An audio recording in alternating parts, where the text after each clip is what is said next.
Welcome to Wazza's Tinny fishing. So, gonna make a video on popular request. In fact, one person asked me to do it, but it's as popular as it gets on this channel.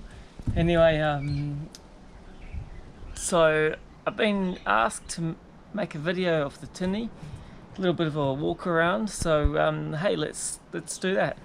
So first things first.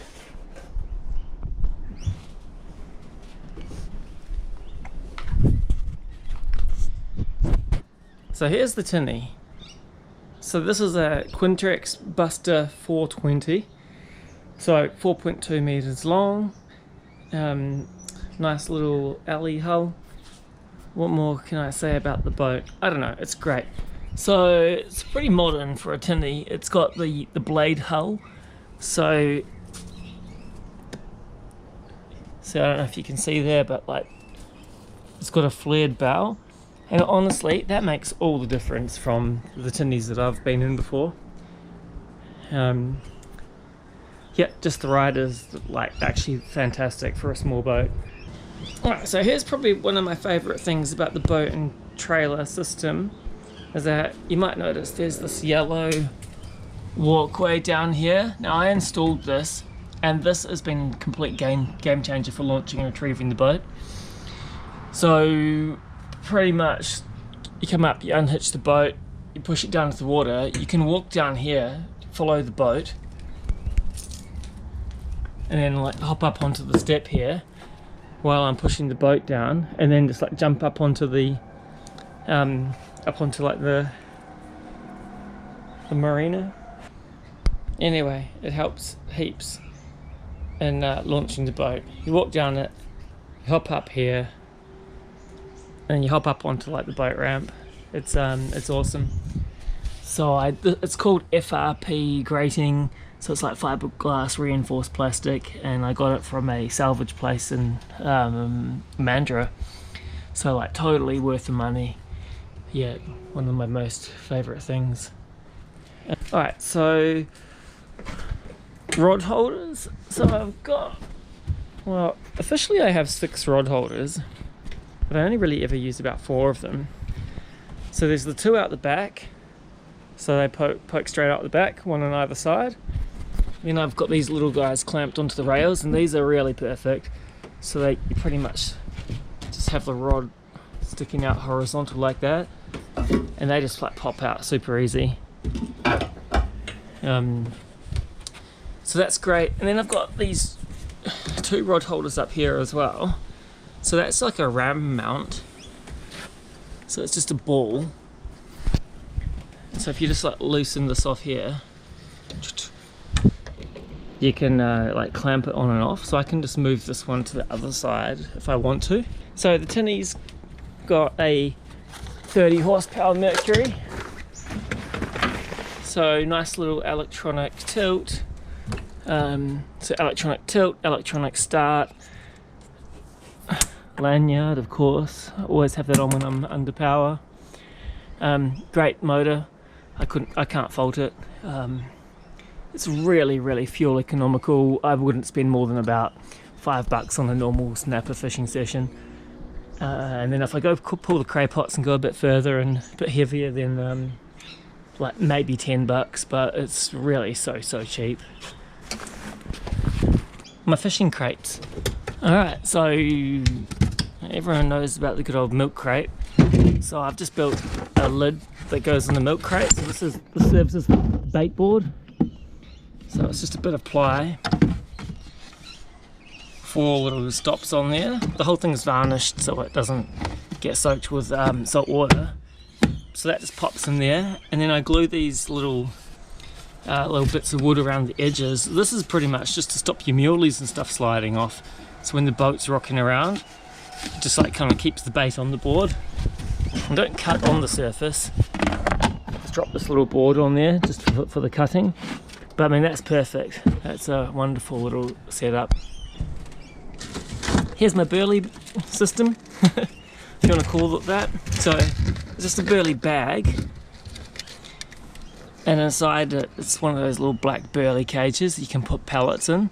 So I normally fish with Berley pellets. They go in the black cage. And then this is the stuff I like to use because it dissolves. It's actually been really good. But by having it like this, so I can put the pellets in there, and then if I've got some old like chicken bones or pizza scraps or whatever, I just chuck them in the top of the Berley bag, and then that just goes over the side.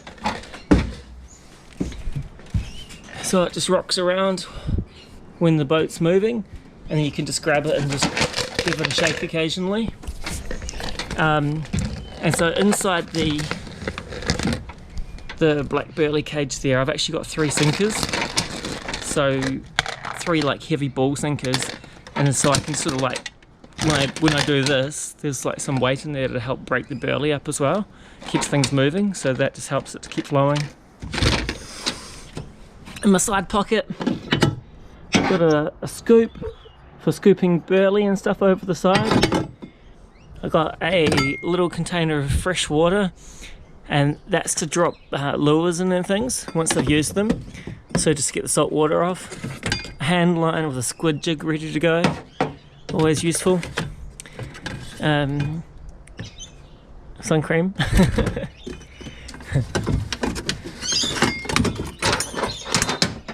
Cray gauge, which is attached to the side. Bottle of water, and my wee wand. Okay, so here's the sounder. So this is a Lowrance Hook Reveal 5, and it's pretty good. It seems to do the job. Look, I'm not good with sounders. I don't really have any special abilities with them or anything, but I kind of know how to figure out what's reef and what's sand, and where I'm fishing a drop off and that sort of thing. So it does the job. I really can't complain. I don't have skills to actually warrant a better sounder than that anyway, so I'd say it's pretty good. It was only like $500, so it was good. And so here's my light system.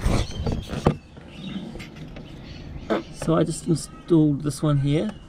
So this is anchor light, nav lights, and then cabin lights. So the cabin lights are just these LED strip that I installed just sitting under here. And that's great because it doesn't get in your eyes for when you're viewing it at like a normal angle, but it casts light down into the deck. And they're pretty crap actually, like a lot of them are failing. But that's actually still more than enough light even with it in that state. So I'll replace it when it becomes not really very useful. And then I have a spotlight as well, because I do a lot of fishing in the dark, heading out early morning in the dark. And so this one here I just got from like Rotec Marine, and it's super bright. It's really good. It's all wired in to the battery. So hooked up to another switch down the back there. That's really, really useful. And this side pocket, we've got a club, a big mallet that's used for like, well, flattening the flatheads. Or maybe like calming down tuna or sharks or something like that. Cheap pliers, gaff, a knife, a thing with some plastics that I barely ever use, spare bung, handheld radio. Oh yeah, and so this is a bit of pool noodle that I just have clipped on here. So when I pull my rigs in, if I've caught a fish, I always check to see if the rig's frayed. If there's some frays on it, I'll swap it out for another one. And then I'll just kind of like hook the hook into here, or lures that I've used if I don't drop them in the water. So this is just like a place to like store sharp stuff just while I'm on the water. And that's really useful. And there's my size gauge, which works well. And what's inside the hatch? Oh, well, there's my EPIRB, super handy, and my anchor. So anchor, I just use like a Danforth. I only ever anchor in the sand. when I got my skipper's ticket, the guy that taught me, he said that always anchor in the sand if you don't have to anchor on the reef, because if you've got thousands of people anchoring on the reef, then over time it's eventually just going to like rip the reef up. So I don't know, it sounded true to me, so that's what I've always done. And hey, look, while I've just come here and talking about it, that's come loose just from driving. So there's a hack. Check your go around and check all your fittings that could have vibrated loose. So I'll sort that out now.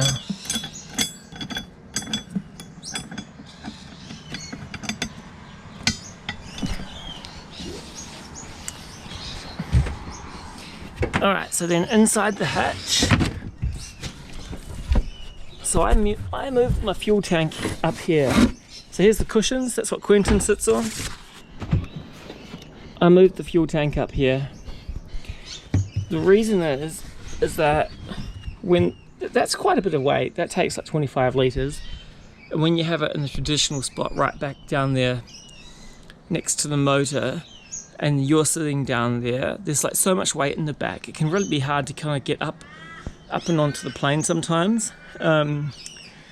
So I realized I needed more weight in the front of the boat, so I just ran a fuel line down through, it goes underneath the floor down to the back, and I brought the tank up here. Yes, I lose space in the front, but it balances the boat out like just completely. The boat rides so much better with the fuel up the front here.